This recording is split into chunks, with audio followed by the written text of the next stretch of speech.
Saint Eugene de Masneau, founder of the Missionary Oblates of Mary Immaculate, had a personal gift which he valued above all others. He called it heart, his capacity to love, and so unite and animate his collaborators in spreading the gospel. I have always thanked God, for it is a particular gift, the kind of heart he has given me, an expansive love which is poured out on each person without taking anything from the others. It is St. Eugene's spirit or charism that has guided the Oblates for the past 180 years. But what is the Oblate charism? Is it to evangelize the poor? Yes. And the marginalized? Yes. But above all, it comprises this: to love one another. This is the distinctive character of our beloved family of priests, brothers, associates, partners in mission, and friends. St. Eugene's fondest wish was that we appreciate the beauty of our respective vocations. So to arrive at that appreciation, we are going back to the places where he lived and worked in order to know Eugene a little better, to find out what it was like to be St. Eugene.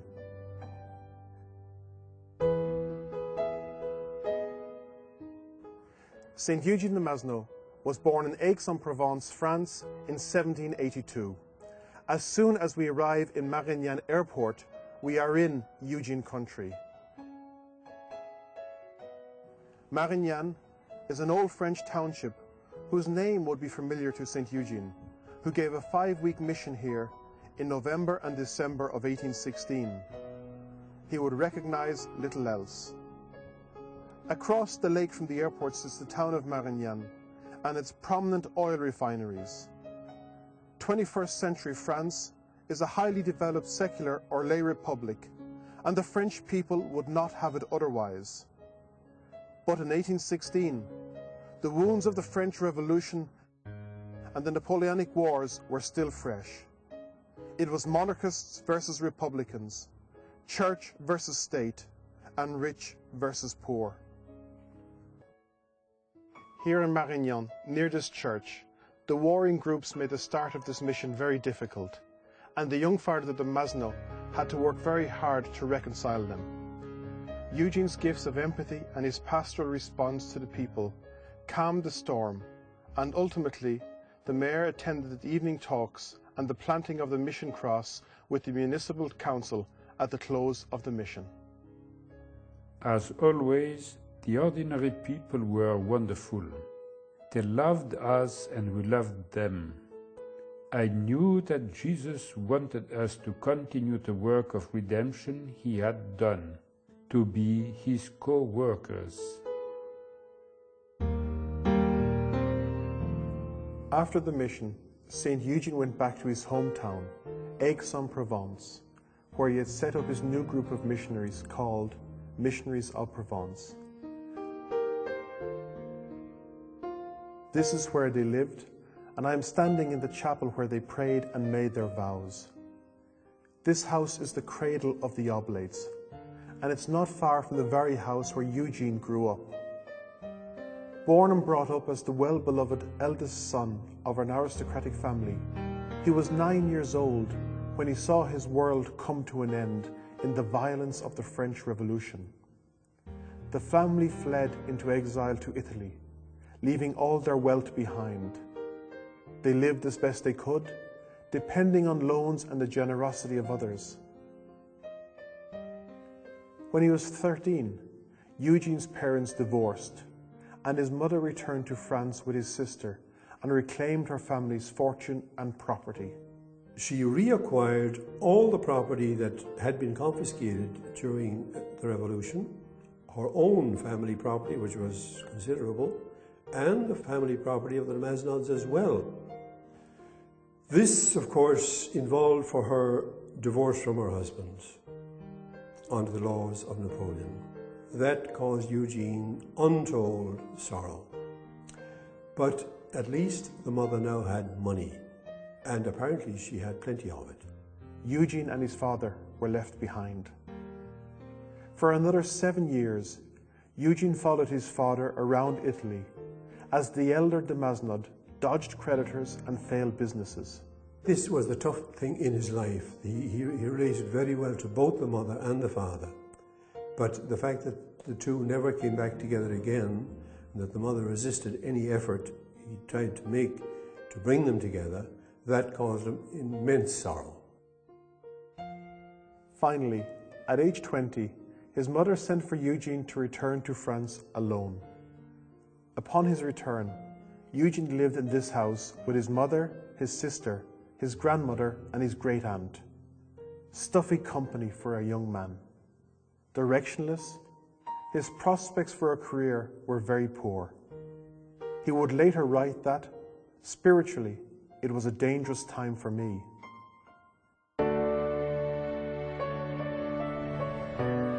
This area was filled with memories for Eugene, and though the actual church was destroyed, the font in which he was baptized was rescued and today stands in the rebuilt church of the Madeleine.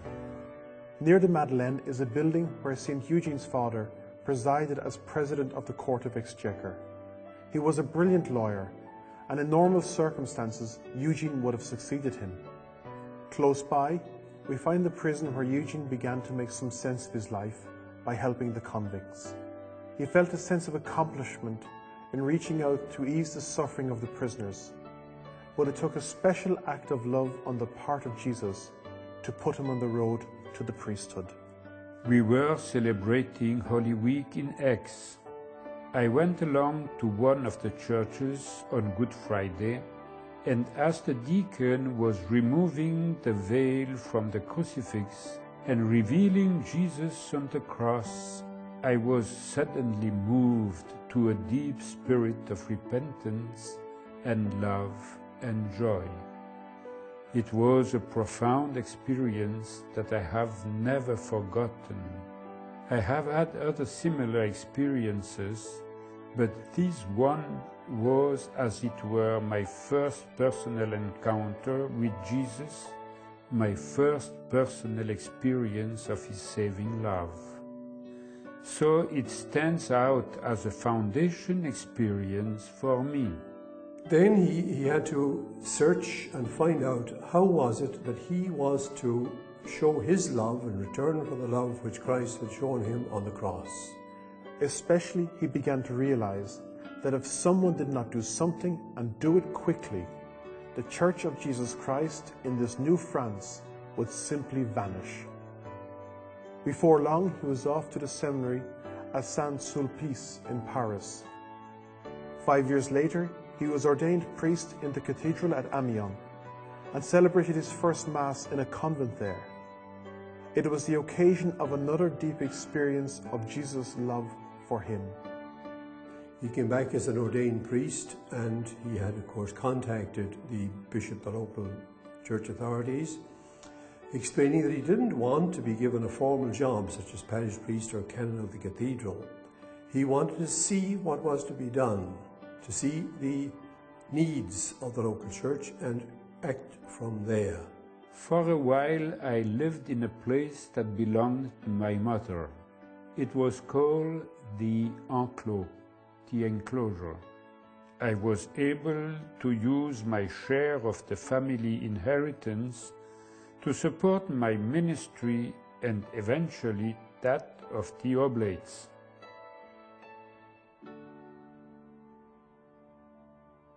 Back in Aix, he met the Archbishop in his house next to the cathedral.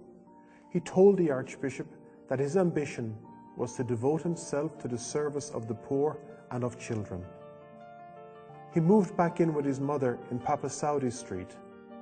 By now, his sister was married and his grandmother had died.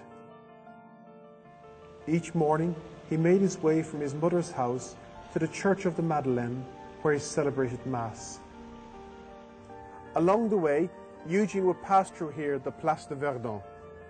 It's hard to believe today that in this beautiful location, people would gather to witness public execution by guillotine. The mentality of the time was that such people were beyond redemption.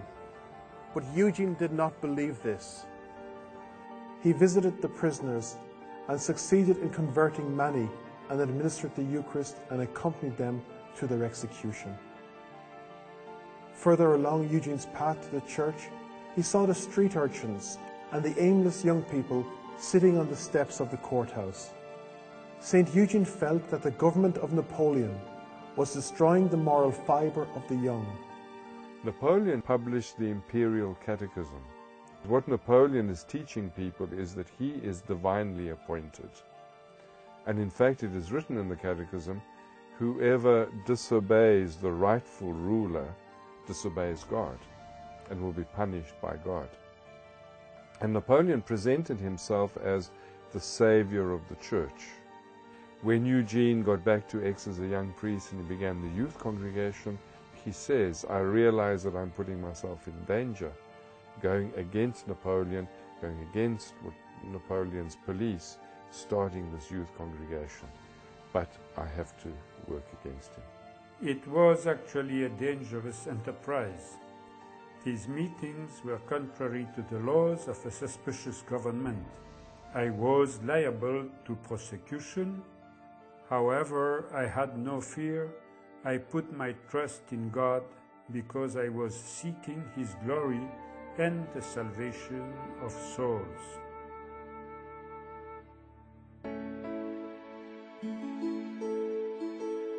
Napoleon's wars brought many prisoners of war to France. Not far from the Cours Mirabeau was a large military barracks, which had become a prison for 2,000 Austrian soldiers. Only the gateway remains today. Typhoid fever broke out in the prison, and their Austrian chaplain and many prisoners died. Eugene, with his elementary knowledge of German acquired during his exile, decided to fill the gap and visit the prisoners. He too fell a victim to the plague and was at death's door for weeks. Eugene came to realize that he could no longer meet all the challenges that faced him on his own. I asked myself what I was to do. As I meditated that question, it came to me that I should follow the example of the Lord Himself.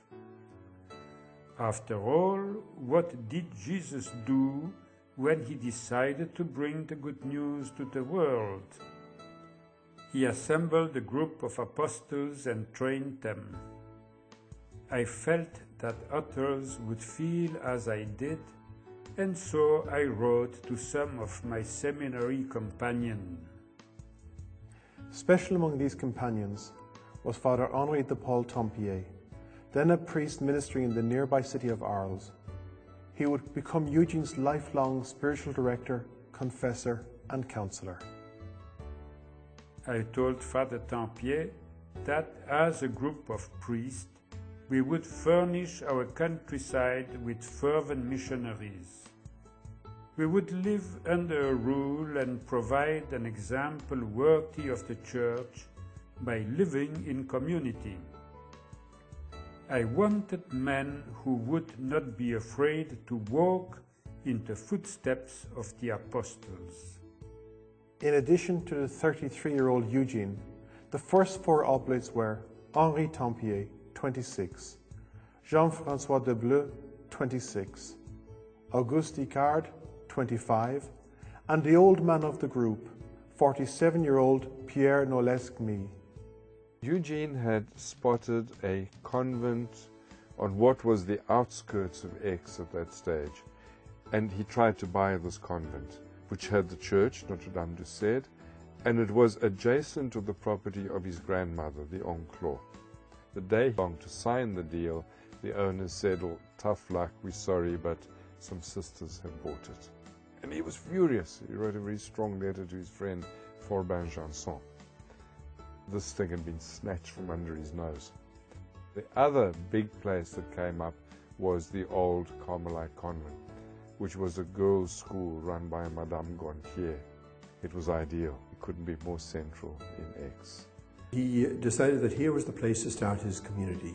The building was being used as a girls' school, but he had access to the chapel, the main church, and also to the little chapel behind it, what had been the nuns' chapel.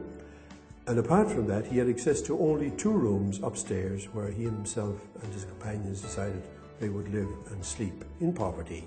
And there they lived from the month of January until the month of May, the end of the school year, when Madame Gautier and her girls moved out of the school, and then he could take over most of the house, the former convent. That's when he came to this room here, where we are at the moment. And I say this is where he lived then from about 1816 until about 1826.